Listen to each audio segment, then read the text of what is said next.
Hello and welcome. There have been ongoing fierce battles in the Libyan capital, Tripoli, after Colonel Gaddafi vowed to fight until victory or martyrdom. But the whereabouts of the Libyan leader is still not known. Rebels have offered a reward of over $1 million to any member of his inner circle who captures or kills him. Our correspondent Lise Doucette has been out on the streets of Tripoli to gauge the mood in the city that's no longer ruled by the Gaddafi dynasty. And these are the scenes now in Green Square. It's been renamed Martyr Square in honour of all of those who lost their lives in the fight for Libya. And look at it now. It's a scene of celebration. The families are coming out waving the old Libyan tricolour that's going to replace Colonel Gaddafi's flag. But don't be fooled by all of this celebration. Just take a look at what lies on the ground here. All of these bullet casings. This place exploded in celebration, literally. They have been firing off every possible weapon, including even anti-aircraft fire today, to show to Libyans and to the world that the Libyans have ended Colonel Gaddafi's 42-year rule. Let's just take you into the square, because look at the scaffolding. They were already preparing to mark Colonel Gaddafi's 42 years in power. This is where the stage was going to celebrate. And what lies on the ground was a huge portrait of the revolutionary leader. It now lies charred in ruins. They tore it apart and want to say that Libya is free, and they've been chanting that Colonel Gaddafi is dead.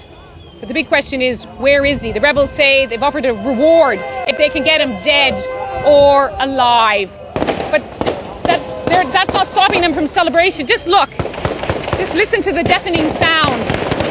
These were the ramparts where Colonel Gaddafi used to come to this square to address his people, the masses, he said, who loved him. He said, don't believe the world, my people love him. You'll remember those speeches, those iconic speeches of this leader who has totally dominated Libya for the past 42 years and imposed his highly personalized rule, his ideas, which verged on the outright bizarre sometimes, and tried to have a revolution that, judging from the reaction people here, did not have the support of people. Lise Doucette there on the streets of Tripoli. Well, the rebels have released hundreds of political prisoners from jails in Tripoli over the last week. Al-Habib Ali Min was arrested during anti-government protests in February. This is what he told the BBC after he was released from the Abu Salim prison near Gaddafi's compound on Wednesday. I am the Libyan writer and poet, Al-Habib Al-Amin. I was arrested by the fascist regime in Libya on the 16th of February 2011 by the Libyan intelligence, and I was put in Abu Salim military prison. They have tortured and starved us. They have treated us in a degrading, inhumane manner. But thanks to the rebel, the Gaddafi Bastille has been blasted. The rebel set us all free.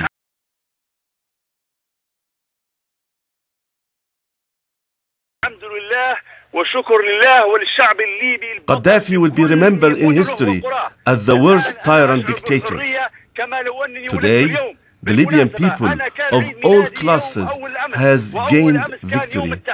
Thanks to the Libyans in all cities and towns, I feel free, as if I am born today. By the way, I had my birthday 2 days ago. That was the day of victory of Libya. These rebels gave me the best birthday present I ever had. It is my freedom. 1,200 prisoners were set free on the 21st of August, and today 500 prisoners will also released from Abu Salim Central Prison. The rebels destroyed the prison gates and rushed in and set us all free from our cells. We are proud of our freedom. We are now safe among our brothers and freedom fighters. Well, that was the voice of Al-Habib al-Amin, a political prisoner who'd been imprisoned by Gaddafi forces since February. Now, columns of Libyan rebels equipped with heavy artillery are moving towards the Gaddafi stronghold of Sirte, but they are facing stiff resistance from the pro-Gaddafi forces. The BBC's Paul Wood is travelling with the rebels and has sent us this report.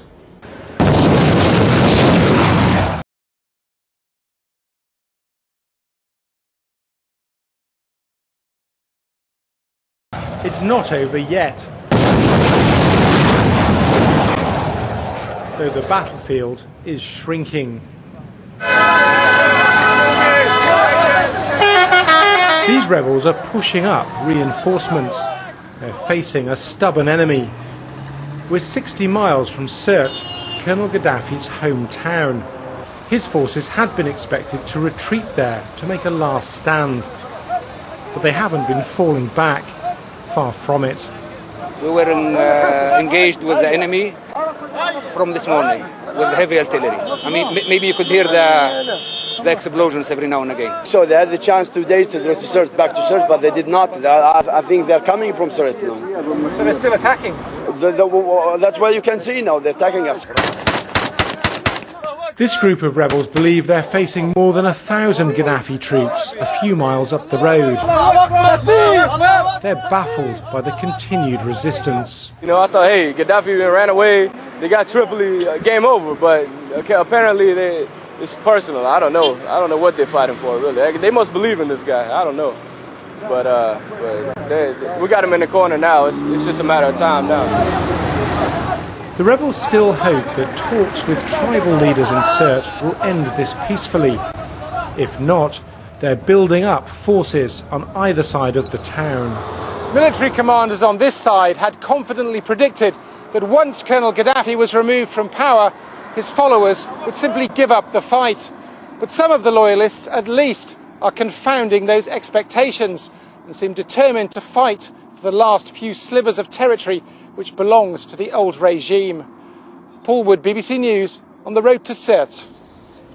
Well, let's take a look at the broader picture of what is happening in Libya with George Grant, the Director of Global Security at the Henry Jackson Society. George, we are seeing the rebels in Tripoli. We're seeing the rebels moving to Sirte, as we saw in that report. Now, they're able to do this largely thanks to the involvement of NATO. Do you think that NATO has fulfilled its mandate then?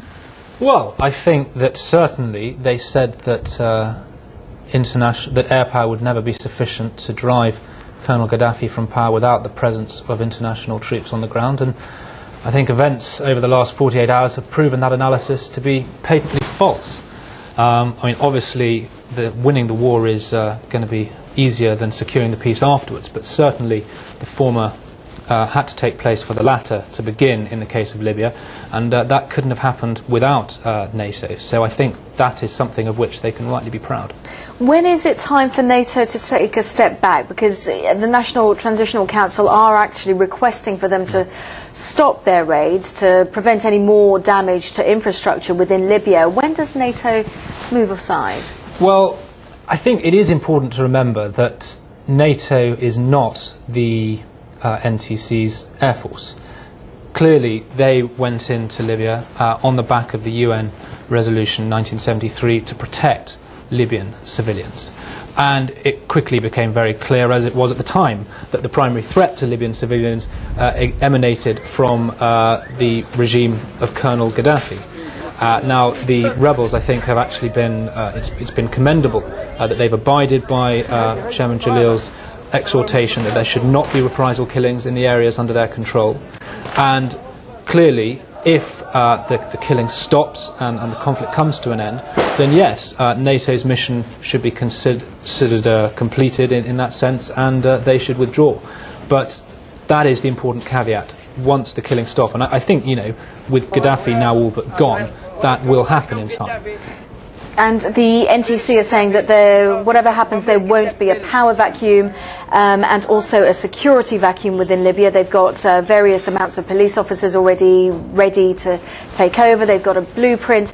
But there will be concerns within the international community that some kind of vacuum might take place. Of course, there's always a concern.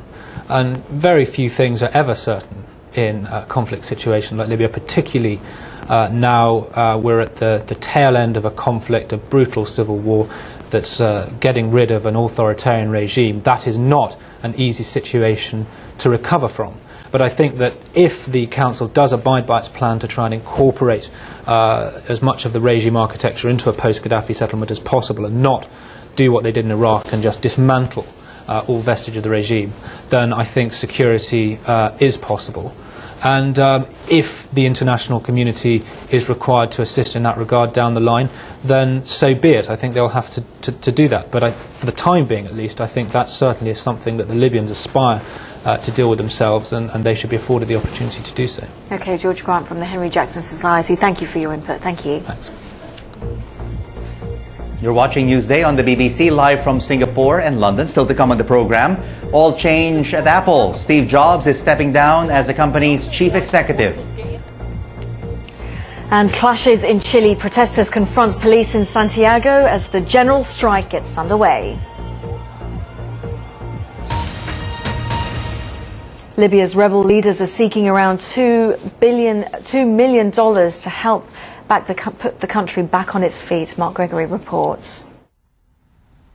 Libya's new rulers, whoever they may be, urgently need cash to kickstart reconstruction in a nation shattered by 6 months of civil war. Analysts say the first priority is getting hold of a few $1 billion to stop Libya descending into immediate post-conflict chaos of the type that disfigured efforts to rebuild Iraq and Afghanistan. The immediate priority for the Transitional National Council is to get their hands on liquid assets such as cash. They need to pay public sector salaries, but they also need to pay for food and fuel imports. The way we're going right now, it's effectively Libya is on the road towards becoming a humanitarian catastrophe. This early phase of money will come in the form of grants and loans from sympathetic governments. For the longer term, Libya must rebuild its oil industry. Crude exports usually account for 80% of government revenues. It can also call on funds released by the unfreezing of the vast assets that the Gaddafi regime held abroad.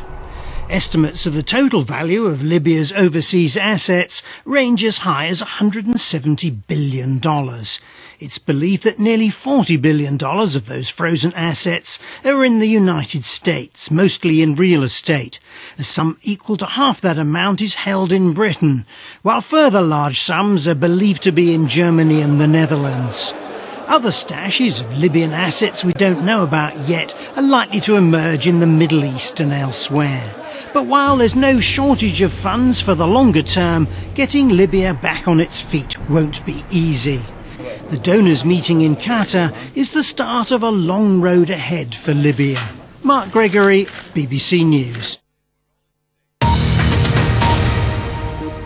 This is News.